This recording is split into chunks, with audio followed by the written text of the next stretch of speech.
J'ai enfin reçu la dernière Citizen Super Titanium Eco Drive et pourtant, je vous cache pas que je suis un petit peu déçu. Bonjour à tous, bienvenue sur cette nouvelle vidéo sur Mon Temps Calibre. Aujourd'hui, je vous parle donc de cette sortie assez incroyable de Citizen. C'est la Citizen Super Titanium et en fait, quand ils ont sorti la collection, ils ont sorti pas une, pas deux, mais trois séries. Ils ont sorti la chronographe, donc celle que j'ai dans la main. Ils ont sorti la Three Hands, donc comprenez la 3 aiguilles. Et ils ont sorti la Mechanical, donc la mécanique. Je suis un petit peu déçu parce qu'en fait, quand j'ai vu la sortie, je me suis dit, ouh là là là là là là, Citizen, ils sont vraiment en train de nous préparer une nouvelle dinguerie. Ça va faire très mal, donc j'avais très hâte de pouvoir la tester. Ni une ni deux, j'ai envoyé un mail à Citizen pour pouvoir essayer de tester cette montre. Je dis bon, c'est super, j'ai mis le bracelet à taille, je vais pouvoir un peu la tester. Et en fait, non, parce que vous la voyez peut-être à l'écran, c'est que c'est un prototype, c'est un modèle d'exposition. Donc, merci Citizen de me l'avoir envoyé, mais la prochaine fois, il faudrait le préciser parce que moi, les protos en vidéo, c'est peut-être pas foufou. Les protos, ça va pour les images Instagram et pour les Reels. Et encore les photos sur Instagram plus que les Reels, mais pour les tests vidéo, c'est malheureusement pas suffisant. Quoi qu'il en soit, c'est quand même une très belle sortie de chez Citizen. Je me suis dit, bon, j'ai quand même le proto, je vais peut-être en parler rapidement. Alors, je vais peut-être pas rentrer trop dans les détails comme j'ai l'habitude de faire normalement sur cette chaîne où je vais un peu tester le chronographe, regarder la sensation de la couronne ou des choses comme ça. Parce que là, regardez, j'ai voulu... hop là, la sensation de la couronne, vous voyez, c'est vraiment le proto, donc je ne peux absolument toucher à rien. D'ailleurs, même le poids, c'est une montre en titane, donc elle est super légère. C'est pour ça aussi que le carton de la Poste était très léger, mais j'ai l'impression qu'il n'y a même pas de calibre dedans. Enfin, c'est quasiment sûr qu'il n'y a pas de calibre dedans. Donc, elle est d'autant plus légère, donc c'est dur aussi de se rendre compte au niveau ne serait-ce que du poids. Enfin, donc, bref, c'est comme ça, c'est comme ça. Il n'en reste pas moins que les trois séries les trois différentes séries chronographes, Three Hands et Mechanical sont toutes les trois super intéressantes avec des prix franchement compétitifs. Là, par exemple, sur cette montre, je vous mettrai comme d'habitude les liens en description si vous voulez vous procurer la montre. Mais ici, sur cette montre, nous sommes à 450 €. Donc, c'est quand même une montre en titane. C'est une montre avec le calibre, le mouvement Eco Drive. Donc, je rappelle que rapidement, l'Eco Drive, c'est que grosso modo, c'est un mouvement à énergie solaire. C'est une montre en titane avec un chronographe, avec une fonction également de date. Et il me semble qu'il y a une fonction 24 heures. Je ne peux pas du coup vérifier, mais je crois que c'est une fonction 24 heures dans le sous-cadran de 3 heures. Donc, pour 450 €. Et je crois que c'est même 449. Bon, je vous laisserai aller voir sur le lien si jamais vous voulez voir si c'est 449 ou 450. Et la 3 aiguilles qui est également très chouette est à 429. D'ailleurs, c'est un peu étonnant puisque la différence de prix entre la chronographe et la 3 aiguilles n'est pas énorme. Personnellement, j'aime bien la chronographe. Mais j'ai peut-être une petite préférence pour la 3 aiguilles, je ne sais pas.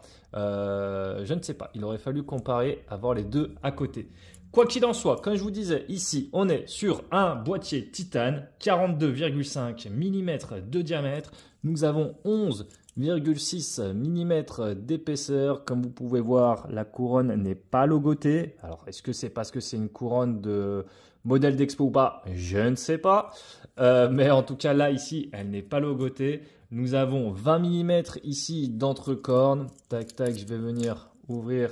Hop là, 20 mm d'entrecorne. Niveau étanchéité, la montre est étanche à 10 atmosphères, soit 100 mètres.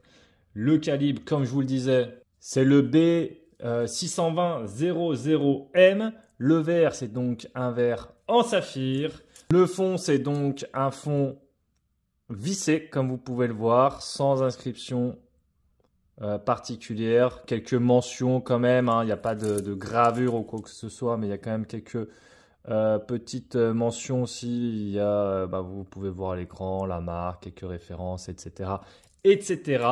Le bracelet est assez sympa avec cette finition un peu micro-billet. Je trouve que franchement, le bracelet, il est vraiment réussi. Vous voyez, donc pareil en titane avec une finition un petit peu micro-billet et des polis entre les différents maillons. Alors attention parce que les maillons, du coup, je vous disais, moi j'ai mis la montre à la taille de mon poignet avant de voir que c'était un proto. Donc j'ai viré 1, 2, 3, 4, 5 maillons. J'ai un poignet de 17. Et en fait, le truc par contre, alors je ne sais pas si c'est un proto, si c'est parce que c'est un proto ou pas, mais ça je ne pense pas, c'est que faites attention lorsque vous changez de taille votre bracelet, parce qu'en fait, vous avez des toutes petites bagues qui viennent se mettre dans la tige de chaque maillon. Et en fait, si vous ne le savez pas, il y a des chances que la bague, elle saute quelque part. Et moi, personnellement, j'ai du parquet et j'ai une bague qui est passée entre les deux lattes du parquet. Donc, désolé Citizen, mais je ne pourrais pas vous renvoyer une des petites bagues parce que là, pour la retrouver, ça va être quand même un peu compliqué. Mais par contre, voilà, je le précise pour ceux qui regarderaient cette vidéo, faites attention pour ne pas vous retrouver dans le même cas que moi. Quoi qu'il en soit, j'ai mis mes maillons ici pour ne pas les perdre. Et nous avons ici du coup la fermeture assez chouette. Hop là, il n'y a pas de fermeture de sécurité, mais bon, ça suffit. Franchement, les bracelets Citizen ferment très bien sans qu'il y ait besoin. C'est une marque que j'ai relativement l'habitude de porter, donc pas de problème là-dessus. On peut également voir qu'il y a un micro-ajustement au niveau du fermoir, donc fermoir poussoir double. Petite finition, vous voyez ici un peu micro-biais. Ça, j'aime bien parce que du coup, ça ne va pas trop se rayer facilement. En tout cas, ça ne se verra pas, surtout que c'est du super titanium. Donc déjà, c'est beaucoup moins visible. Donc ça, c'est chouette. On a forcément ce très beau cadran. Donc ici, c'est la turquoise avec une échelle de tachymètre, avec une petite date ici qui est cachée à 4h30. Enfin, je dis qui est cachée, qui se voit relativement bien. Petit bémol peut-être pour le disque de date qui est blanc, qui vient gâcher un petit peu le reste du cadran. Mais bon, bref, on s'en passera. Je pense que voilà, j'ai fait le tour sur cette montre. Je vais vous la passer quand même au poignet pour vous rendre compte sur un poignet de 17 cm à quoi ça ressemble. Donc franchement, la montre, moi je l'adore. C'est juste que effectivement, je suis déçu. J'aurais bien aimé pouvoir vous proposer un vrai test digne de ce nom. Je m'étais juré de ne pas proposer des modèles d'expo sur cette chaîne. Bon, je le fais quand même rapidement parce que la sortie reste cool. Mais du coup, je ne peux pas vraiment donner mon avis parce que là, c'est quand même compliqué. En tout cas, le look, ça, je peux le donner. Et le look est vraiment très chouette. Donc ça, c'est bien. N'hésitez pas, comme je vous disais, à aller voir les liens dans la description si vous voulez vous procurer cette montre, ou même je mettrai le lien de la 3 aiguilles et du reste de la série. Je vous fais rapidement un plan de lume, enfin s'il y a de la lume, parce que je ne suis pas vraiment sûr comme c'est un proto, mais je pense que si. Et je vous dirai à très bientôt sur Montre ton calibre. 3, 2, 1. Il y a de la lume! Génial. Allez, ciao les calibrés.